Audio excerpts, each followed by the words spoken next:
Ubhoja-bhoja-ke namhlanje uphethe ubaba uMthembu kwethu esihamba naye. Ubhoja-bhoja sisonke namhlanje vele ziyama iziphelele sila sesinabile sabe efenye ngoba vele kumele sinabe ekugcineni ngesikhomba lo noma ngesikhomba sikangobo thina ezwelile njengamanje sizoshaya ifenye vele njengenjwayelo sabe efenye ngithe mina kwethu khona nongizwe wena sididiyele nangongizwe mkhulu njengenjwayelo kanti siyabadidiyela injwayelo hayi ukuthi sididiyele ungizwe sekuyinto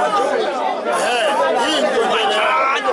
ningasabi kasosha nawe uphinde usho ngelinye ilanga sengithi-ke mina ezefenyeke ngiyinabile